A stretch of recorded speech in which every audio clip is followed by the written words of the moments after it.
Hola chicos, ¿cómo están? La verdad que yo extrañándolos, las clases presenciales sobre todo, ir al colegio. No sé si ustedes estarán extrañando levantarse temprano. Bueno, este video va a formar parte de las clases que ya fueron subidas a la plataforma y en realidad es un complemento. Estaba viendo los trabajos de ustedes, los corregí, les hice las devoluciones. La verdad que algunos alumnos hicieron muy buenos trabajos y los felicité. Hay otros que han estado un poquito más flojos y bueno, a ponerle un poquito más de pilas a las próximas tareas que serán enviadas. Ahora lo que vamos a tratar en este video son dos temas que vi que ustedes, en uno de ellos sobre todo, tuvieron dificultad para entender y aplicar a la práctica a ejemplos que yo les había pedido en una de las preguntas. Bueno, para eso primero vamos a recordar un poquitito lo que habíamos visto cuando había clases presenciales, qué era lo importante de esta materia, construcción ciudadana, por qué la materia debía estar en la currícula, qué era importante para ustedes, y yo les dije, no puedo defender mis derechos si no los conozco. Entonces, la finalidad de esta materia es esa, que ustedes, de esta y de otras que luego se van a correlacionar a lo largo de cuarto, quinto y sexto año. Si ustedes conocen sus derechos, los van a poder defender, van a saber cómo hacer para defender sus derechos si son violados o vulnerados. Entonces yo como profesora lo que me propuse este año al armar el programa y la currícula es que ustedes a fin de año sean chicos que tengan un pensamiento crítico, reflexivo y que conozcan sus derechos. Partiendo de ahí, recordemos, porque en esta clase vamos a tratar, por un lado, los derechos humanos y las perspectivas universalistas y relativistas, que ahí ustedes han tenido conflicto, y también qué mecanismo tenemos dentro de nuestro ordenamiento jurídico y si hay tiempo a nivel internacional para ejercer la defensa de esos derechos. ¿Recuerdan ustedes cuando estábamos en clase y yo les preguntaba qué es un derecho y ustedes me sabían dar ejemplos, pero la definición obviamente no? Habíamos quedado que los derechos son facultades o prerrogativas que tenemos y que están reconocidas en las leyes de todo el país y en las constituciones. En base a eso, a tener en claro qué es una prerrogativa o una facultad, siempre que existe un derecho es como una moneda que tiene doble cara, del otro lado hay una obligación. Hay alguien, llámese Estado o particular, que está obligado a respetar ese derecho, ¿sí? Entonces, tenemos el derecho y la otra cara, la obligación. Ahora bien, si yo parto de que el derecho es una prerrogativa o facultad, introduciéndonos en el tema de derechos humanos específicamente, nos preguntamos, bueno, a ver, ¿qué diferencia hay entre una prerrogativa o facultad y los derechos humanos? Los derechos humanos son las prerrogativas o facultades que tienen las personas por el solo hecho de ser personas, ¿sí? Por el solo hecho de ser persona tenemos esos derechos humanos. Pero en el trabajito que yo les mandé, les había pedido que pongan un ejemplo sobre la posición universalista y relativista. ¿Qué dicen los universalistas? Los universalistas sostienen que estos derechos humanos son para todas las personas, cualquiera sea la edad, la raza, el sexo, la ideología, la idiosincrasia o la cultura a la que pertenezcan. Los derechos humanos son para todas las personas, son universales. Esto surge con la Declaración Universal, como lo dice su nombre, de los Derechos Humanos de la ONU en 1948. Pero luego tenemos la postura relativista. ¿Cuál es la postura relativista? Ellos sostienen que los derechos humanos son aquellos que cada cultura con su idiosincrasia particular reconoce como derechos humanos y define que esta Declaración Universal de Derechos Humanos de la ONU tiene un origen europeo o un origen estadounidense y solo se aplica a los países occidentales.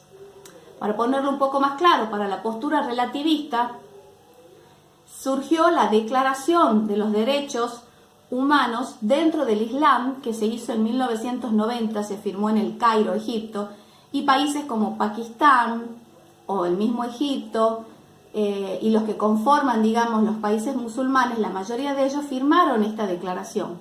¿Y qué sostienen? Que solo son derechos humanos lo que estas culturas consideran como derechos humanos.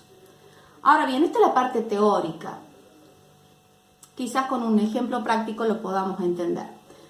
¿Cómo es la educación de las niñas dentro de la perspectiva universalista y dentro de la perspectiva relativista? Entonces, ahí vamos, tenemos el claro ejemplo.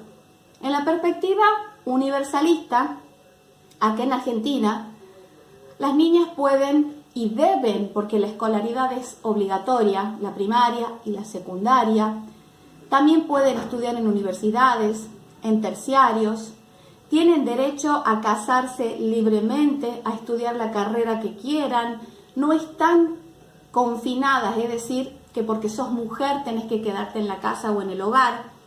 A raíz del proceso histórico de la lucha por los derechos de la mujer, hoy por hoy las niñas y las mujeres están en condiciones a nivel de educación de igualdad con los hombres. Incluso hay puestos de trabajo en las grandes empresas o en la misma política que son hoy ocupados por mujeres. Fíjense ustedes que hace muchísimos años atrás, cuando el voto solamente estaba restringido al hombre, las mujeres no podían votar. ¿Y quién iba a decir que muchos años después íbamos a tener una presidente mujer? ¿Sí? Que saben quién fue la presidenta mujer, Cristina Fernández de Kirchner, electa por el voto popular. Entonces, a lo que voy es que en esta cultura universalista de los derechos humanos, las mujeres pueden educarse y esa educación llega ilimitadamente en tanto y en cuanto ellas quieran.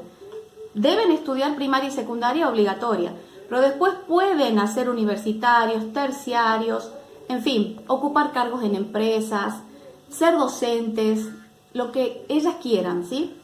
Mientras que en la relativista, ahí las mujeres están en una situación de desventaja si comparamos con la universalista. Muchas mujeres no son escolarizadas, viven bajo lo que sería la supervisión del hombre, pidiendo permiso al padre cuando no está el padre, al hermano cuando no hay un hermano, a un cónyuge, es decir, a un marido, a un tío. Siempre está la figura masculina por sobre la mujer autorizando sus actos. En algunos países pueden estudiar si estos hombres que son sus tutores las autorizan, pero la mayoría de los casos las mujeres no estudian, no son profesionales, están en sus casas, se dedican a la crianza de sus hijos, muchas veces le eligen los maridos desde que son niñas, entonces son matrimonios convenidos que cuando llegan a la determinada edad se casan, son como compradas. Esas son las dos perspectivas que yo quería que a ustedes les quede claro. Lo que tiene que importar acá no es tanto la fundamentación del derecho humano, que digamos que es universal o que digamos que tiene en cuenta cada... El tema básico no es tanto la fundamentación de los derechos humanos, si son universales o relativistas, de acuerdo a qué país o qué postura se adopte, sino que los derechos humanos existen y que los derechos humanos deben ser respetados por los particulares y por los estados. Ahora bien, este es un tema. El otro tema que está relacionado con los derechos humanos es aquel que denominamos herramientas o mecanismos o medios para ejercer la defensa de esos derechos. Tenemos el sistema interno, es decir, adentro de nuestro país el sistema jurídico argentino, qué herramientas nos brinda para poder ejercer la defensa de esos derechos, y el sistema internacional. Si el tiempo nos da, vamos a ver también el internacional en este video, si no, para el próximo dejamos el internacional. Me parece que como estamos con el tiempo vamos a ver solamente el interno. Dentro del sistema jurídico argentino interno, nosotros tenemos para ejercer la defensa de los derechos 3 acciones o recursos. 4 en realidad. La declaración de inconstitucionalidad, que la vamos a dejar para el final. La acción de amparo el habeas corpus y el habeas data. Quiero que les queden claro que a partir de la reforma de 1994 de la Constitución Nacional, estas tres herramientas, habeas data, habeas corpus y acción de amparo, están en el artículo 43 de la Constitución Nacional. Ustedes pueden agarrar la Constitución, leer el artículo y están los tres claritos expresados en qué consisten. Yo qué voy a hacer ahora, les voy a explicar con mis palabras para que a ustedes les sea más fácil entender luego la definición que fue enviada en la clase y que está en ese artículo de la Constitución. Cuando hablamos de la acción de amparo, nos referimos a un recurso que tiene la persona para presentarse al juez cuando su derecho ha sido violado o existe la posibilidad de una inminente violación, es decir, todavía no ha sido transgredido el derecho, pero se sabe se sabe a ciencia cierta que va a ser transgredido ese derecho. Y hablamos de cualquier derecho. Yo acudo al juez con esta acción o recurso de amparo, que es un proceso breve, corto, donde todos los plazos son acortados precisamente porque hay una urgencia. Para que ustedes entiendan, un ejemplo muy claro es una acción de amparo en el tema de derecho a la salud, donde existen las obras sociales que tienen que cumplir con prestaciones hacia sus afiliados. Por ejemplo, el caso de un hombre que tiene que ser operado de bypass gástrico y se le tiene que poner el balón gástrico y la obra social no le quiere reconocer, por los motivos que sea, esa operación. Entonces, ¿qué hace esta persona? Busca un abogado y acude a la justicia y le plantea la necesidad y la urgencia, que existe un peligro para su salud y que debe ser operado y debe colocarse ese bypass o hacerse esa operación. Entonces es una acción de amparo en materia de salud. O por ejemplo, cuando no le dan alguna medicación que tiene, la medicación viene de afuera, es internacional y es cara, y la obra social le quiere dar una medicación nacional porque es mucho más barata. ¿Qué hace esta persona? Acude al abogado, acude al juez, inicia la acción de amparo donde solicita que le provean este tipo de medicación por los siguientes motivos, que son la urgencia, la necesidad, porque está su salud en riesgo, una serie de cuestiones que se prueban en ese juicio. Lo importante es que esta acción o recurso de amparo la puede ejercer la persona cuando un derecho ha sido violado o existe la inminente violación de ese derecho. Acción de amparo. Vamos al habeas data. El habeas data, de dato, es la acción o el recurso que tenemos las personas para exigir que de distintas instituciones públicas o privadas, por ejemplo los bancos o los clubes, todos nuestros datos, se limite la información, se restrinja a los fines de que no sea usada de manera inescrupulosa. Desde 1994 se establece el habeas data también en la Constitución. Y así entonces nosotros podemos exigir que toda información que consideramos que está en esa base de datos vulnera nuestros derechos, exigir esa eliminación. Y bueno, hemos hablado de acción de amparo, habeas data, y nos queda el habeas corpus. Corpus del latín, cuerpo. Es el recurso o una acción que tenemos para presentar ante el juez cuando nuestra libertad ha sido violada de manera ilegítima o ilegal, es decir, estamos detenidos sin causa. O bien, cuando existe una causa, estamos detenidos con causa, pero la privación de esta libertad, durante la privación de esa libertad, la persona es maltratada, ¿sí? O se agravan las condiciones de detención. Entonces, en ese caso, se presenta el habeas corpus, ¿sí?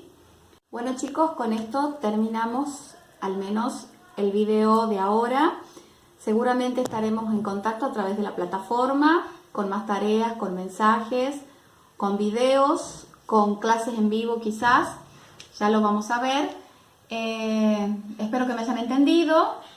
Todo este sistema nuevo de clases virtuales es nuevo para los docentes, para ustedes. Cualquier duda estoy a su disposición en el horario de clase o en cualquier horario, en tanto que sea por la mañana. Me mandan un mensajito por la plataforma y yo les contesto. Espero que tengan buenos días, buena convivencia, que disfruten en familia. Esta pandemia, si algo nos ha enseñado, es que quedarte en casa es salud y quedarte en casa es valorar a la familia, a los afectos, a las amistades. Pronto, si Dios quiere, estaremos juntos y volverán los abrazos, las risas, las alegrías a las aulas. Los extraño y a seguir trabajando.